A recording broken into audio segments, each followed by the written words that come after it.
After World War II, the crime rate in the United States soared rapidly, reaching its peak in the 1970s and the 1990s. Meanwhile, this period was also a time when serial killers were extremely rampant, with various notorious serial killers constantly appearing in people's eyes. For example, Ted Bundy, who committed murders and rapes across multiple states. Green River Killer, who indiscriminately murdered women and claimed to be cleaning up society's trash. Richard Chase, who liked to eat the victim's internal organs and blood. In reality, in those days, there was also a highly skilled and extremely brutal serial killer lurking. In the early stages of his criminal career, he was not particularly noticeable, primarily gaining experience in breaking into people's homes through theft. As time went on, he became dissatisfied with mere theft and gradually shifted his targets to single women, broke into their residences to commit sexual assaults. Later, his behavior became even more brutal, and his targets expanded beyond single women to include couples and married couples. He would carry a handgun, break into the victims' homes, force the women to tie up their partners, and then sexually assault the women. In the end, his criminal activities reached a climax because he began to kill the victims. It is worth noting that at first, the police were misled by his different targets and scattered crime locations, believing that these cases were committed by 3 different criminals. They separated these cases and named them the Visalia Ransacker, the East Area Rapist, and the original Night Stalker, respectively. In the early 1970s, Visalia, California was a quiet town. Agriculture dominated the area, with farms and ranches dotting the surrounding countryside. But this small town harbored a peculiar and puzzling phenomenon. Nearly all the houses had no windows. This situation arose from the unique economic conditions of the time. In those days, glass was prohibitively expensive due to high tariffs. Furthermore, the price of hiring local carpenters was high, and they were very arrogant and rude. Without windows, the interior of the houses would be extremely dim, so the Visalia residents never locked their doors. While this lifestyle reflected the town's tranquility and safety, this lack of vigilance also made it the perfect place for thieves to gain experience in burglary. From 1974 to 1975, a series of unusual thefts occurred in here. In some homes, piggy banks and coin jars were ransacked. Strangely, valuable items were left untouched. What's more, it seemed that the intruder was not satisfied with mere theft. He would meticulously arrange or display items in the victim homes, even move window screens to beds or bedrooms, leaving obvious traces. Clearly, these actions bear little resemblance to the typical methods of a thief. They do not resemble the impulsive, opportunistic actions of a random burglar, but rather the calculated, premeditated actions of a predator. So, the intruder was given a nickname, the Visalia Ransacker.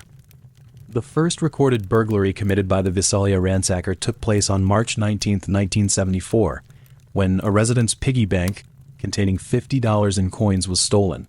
Later, similar home burglaries began to occur frequently, especially on November 30, 1974, when 12 burglaries took place within a single day.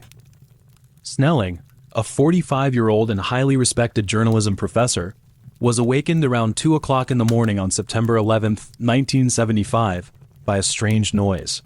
He got out of his bedroom and saw the back door wide open. Following the source of the sound, Snelling ran to the carport and found an attacker wearing a ski mask attempting to kidnap his daughter. The attacker, holding a gun, threatened to kill the girl if she didn't shut up.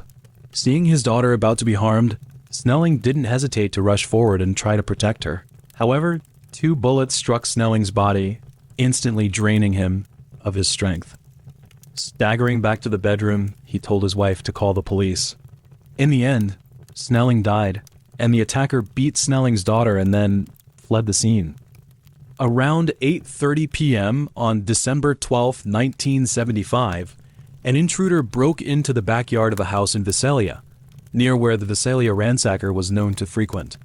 William, an experienced police officer, was in the garage on surveillance when he spotted the intruder. Immediately, William drew his pistol, attempting to apprehend him. Just as William was about to seize the intruder, the man stopped, raised his hands above his head, and feigned surrender. However, just as William let his guard down, the intruder pulled out a revolver and fired at William, shattering his flashlight. Although the arrival of nearby police officers to help William, the intruder managed to escape.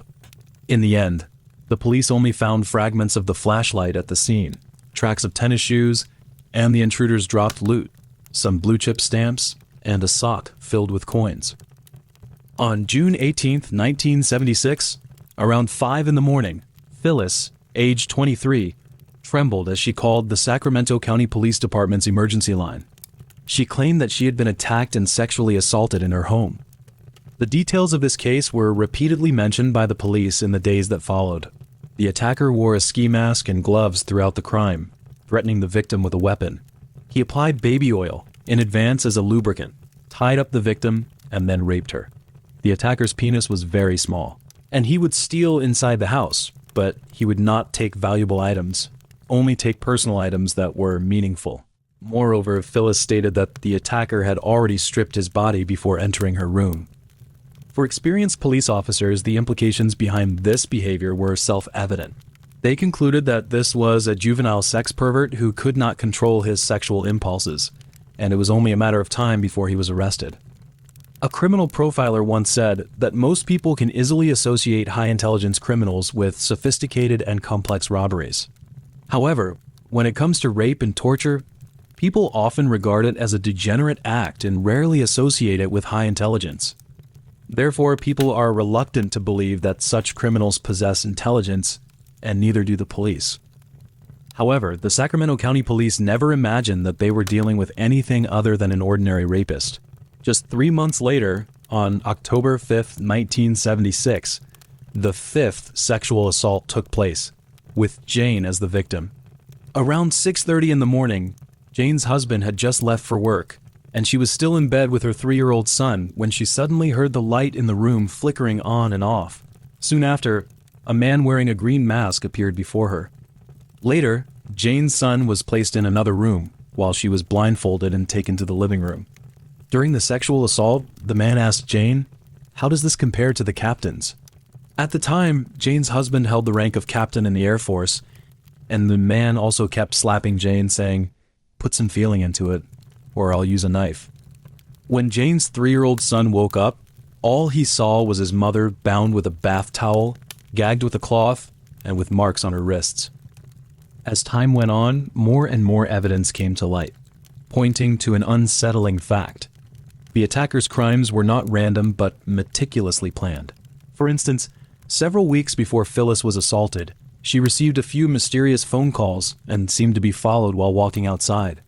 And looking at Jane's case, her husband had just left the house when the attacker entered through the window of the spare bedroom. He was like a cunning nocturnal creature lurking in the shadows, screening victims, studying the structure of houses, familiarizing himself with the daily routines of people in the area, carefully planning the timing of his crimes, and being cautious, patient, and meticulous. Since the attacker always wore a mask and gloves, deliberately lowered his voice when speaking, chose times and rooms with poor lighting for his crimes, and considering that the victim's memories were not entirely reliable, the only features the police knew were that he was about 5 feet 8 inches tall, relatively young, well-built, with well-developed calf muscles and had a small penis. In order to apprehend this rapist, the police embarked on a difficult manhunt. They began by conducting a thorough search of suspects with similar criminal records, inquiring with neighbors in the area, and visiting suspicious individuals such as couriers, milkmen, and cleaners. Police also attempted to reenact the crime scenes, blindfolding Jane and having her listen to recordings of 2 suspects to identify the rapist. Additionally, they carefully searched pawn shops in an effort to locate the stolen items. They even visited an adult store to inquire about customers who showed interest in bondage-related materials. Ultimately, they found that a man had inquired about women's registration information at the Department of Motor Vehicles. However, when the officers interviewed this man at his doorstep, he appeared agitated, stood in a gutter, completely oblivious to the water dirtying his clean leather shoes. This small detail made the police realize that they had the wrong person, and thus, the man's suspicion was dismissed. That October, 500 Sacramento County residents attended an emergency meeting about the serial rapist. They anxiously voiced their fears to police officers, hoping law enforcement would swiftly bring this monster to justice. The next day, a newspaper report struck like a sledgehammer, sending fear soaring once more. The East Area Rapist had committed his 8th consecutive assault. In those days, given the attacker's operational territory, he was dubbed the East Area Rapist. The East Area Rapist's targets were relatively focused, mainly on women who were home alone, including a minor girl 15-year-old named Crease. Before Crease was assaulted multiple times, the man left a chilling threat. He said, "Do what I say or I'll kill you and be gone in the dark." At the time of the crime, the girl was playing the piano. Later, she never touched the piano again. Crease said that although it was only a few hours, it changed everything. On March 18, 1977, the Sacramento County Police received a call from a man who claimed to be the East Area Rapist. He taunted the police, saying, "My next victim is already being tracked. You will never catch me." On the same day, the 15th sexual assault took place. Later on, hurt single women and causing them pain no longer satisfied the East Area Rapist. As a result, couples and married couples became his primary targets. On April 2, 1977, he assaulted a couple for the first time. In this attack, he employed a modus operandi that he had never used before, and it turned out that this pattern would reappear in the cases he committed later on. He first made the female victim tie up her male partner in the bedroom. This was not a simple action of binding, but a form of psychological torture. Then, he would stack a pile of plates on the man's back and say, "If I hear any of the plates fall, I'll kill her." After that, he would take the female victim to the next room to commit the sexual assault. During the time, the male partner could only stay in the bedroom, listening to the sounds coming from the next room, feeling his helplessness and despair. According to statistics, the East Area Rapist committed approximately 50 home sexual assaults and 1 murder over a span of 3 years. On February 2, 1978, a couple walking their dog in Cordova Ranch were shot to death. British criminal psychologist David once wrote that a criminal's history is more vulnerable than his future. He believes that the key to solving a series of crimes does not lie in merely the location of the most recent crime, but in delving deeply into what happened before the first crime was committed. David emphasizes that before a criminal actually commits a crime, he may not even know that he will do so. Therefore, his behavior before the crime may not be as cautious as it is afterward. On October 1, 1979, a couple in Santa Barbara County experienced a terrifying night. At the time, an attacker wielding a flashlight woke them up with its beam. The woman was ordered by the attacker to tie up her partner. Then, she was also bound. Later, the attacker began to ransack the room, incessantly opening and closing drawers while demanding cash. However, curiously, he did not seem singularly focused on stealing money. Next, he led the woman to the living room, made her lie face down on the floor, and covered her head with a pair of tennis shorts. The woman could only hear his footsteps pacing around the room. Then, she heard him enter the kitchen, muttering the chilling words, saying, "I will kill them." Hearing these words, a powerful will to survive surged within the woman. She broke free from her bonds, ran out onto the street, and began to scream loudly. Her partner also took the opportunity to escape to the backyard of the house. Perhaps the attacker's reconnaissance work was not successful. The couple's next-door neighbor happened to be an FBI agent. Awakened by the woman's screams, the agent immediately went outside to check the situation and happened to see a man riding a stolen silver bicycle crossing the street. The man was wearing a Pendleton brand shirt and jeans, had a knife strapped to his waist, was wearing tennis shoes, and had brownish hair. After a chase through several streets, his headlights shone on the attacker. However, the attacker was extremely cunning. He decisively abandoned the bicycle, jumped over a fence between 2 houses, and vanished into the night. After the incident, the attacker was given the nickname Night Stalker. It turned out that the couple was fortunate, because nearly 3 months later, another couple was found murdered in their home by the Night Stalker. The victims were a 44-year-old plastic surgeon named Robert and a 35-year-old clinical psychologist named Deborah. In 1980, the Night Stalker moved southward in California. He first killed Charlene and Lyman in Ventura, and then made his way to Dana Point, where Keith and Patrice, a newlywed couple of just 3 months, were murdered by the Night Stalker. At that time, the couple lived in a house owned by Keith's father, Roger. August 19th, Roger, as usual, came to visit his children but heard no sound. When he entered the bedroom, the scene seemed quite ordinary. The bed was neatly made, with the quilt covering all the way to the edge of the dark headboard. Roger thought the children had just gone out. However, as he was about to close the door, a bulge under the quilt caught his attention. He walked over and gently pressed it, feeling something hard. When he lifted the quilt, he saw Keith and Patrice lying there quietly, their arms bent at a strange angle, palms facing up. In this case, the police found signs of death by blunt force trauma. The couple had multiple wounds from being struck with a heavy object on their heads. Apparently, the murderer had used some kind of weight during the crime. On February 6, 1981, 28-year-old Manuela was raped and murdered in her home in Irvine. In fact, this murder completely disrupted the life of her husband David. At the time of the attack, David was hospitalized due to illness and was not with Manuela. However, later on, the police and neighbors always suspected that David was the murderer. But for David, the real murderer, the Night Stalker, had been constantly bothering him, such as following him and frequently calling him. On July 26, 1981, Debbie had a fierce argument with her mother, Sherry. Then, Debbie stormed out of the house in anger. In her last phone call to her mother, she shouted, "Why can't you just get out of my life?" But she didn't know that this would be the last conversation between mother and daughter, because the very next day, her mother was brutally murdered, and along with her, Sherry's ex-boyfriend Gregory also died. The Night Stalker's final crime took place in Irvine, where the victim was Lisa, an 8-year-old whose life had been as tragic as her fate. In reality, Lisa's life was filled with suffering. She had had several stepfathers, each of whom had subjected her to varying degrees of abuse. And her mother's pursuit of pleasure and drugs far outweighed her sense of responsibility towards her family.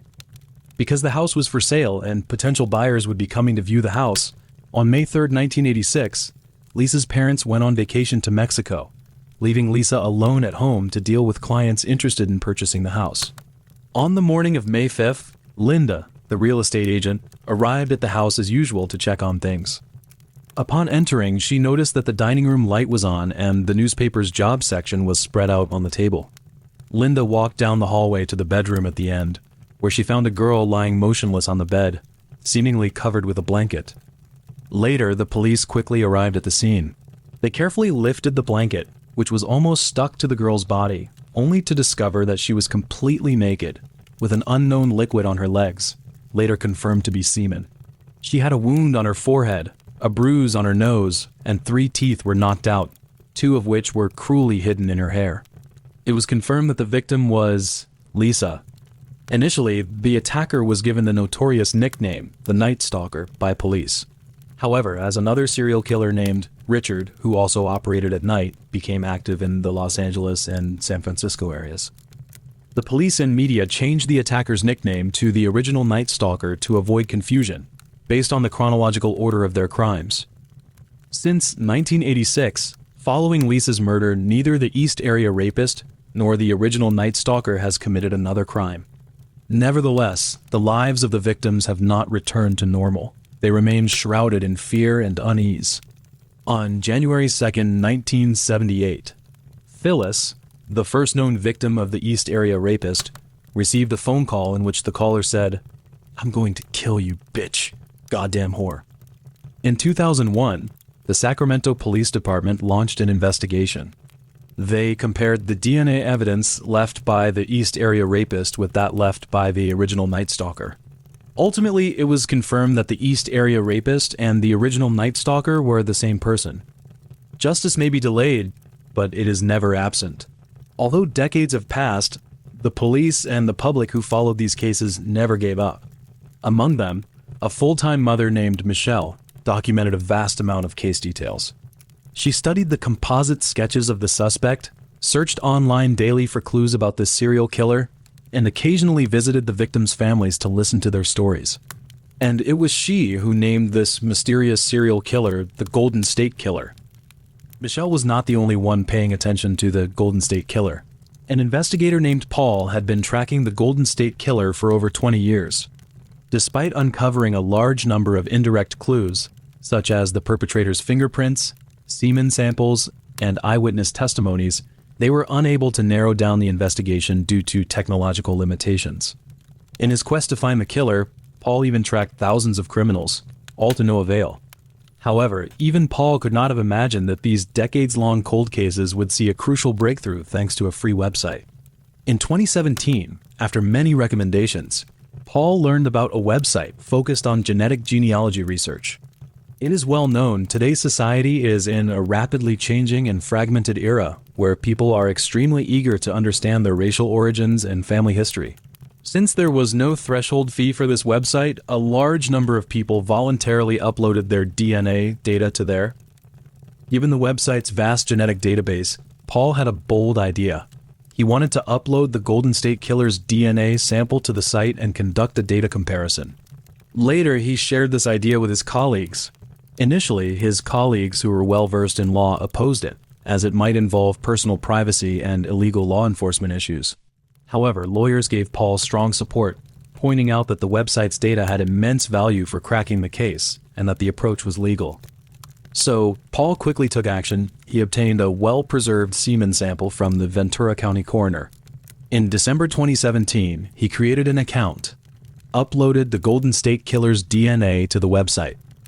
After a period of waiting, they found a person whose DNA partially matched the Golden State Killer's. Clearly, this person had some blood relationship with the Golden State Killer, or he was the killer's relative. Paul had been fighting for 24 years to capture this serial killer. Once, the number of people he tracked and suspected was countless, and with the help of modern shared analysis technology, his list of suspects gradually narrowed down from millions of people to a single family. Later, by comparing appearance, age, work experience, modus operandi, and psychological profiles, the scope was further narrowed. Finally, they zeroed in on a 72-year-old man, Joseph James DeAngelo. In mid-April 2018, the officers obtained an item discarded by Joseph. After DNA comparison, the old man was confirmed to be the killer. Michelle once wrote a letter to the Golden State Killer. In the end part of the letter, there were a few sentences. I imagine you alone in a small and dark room.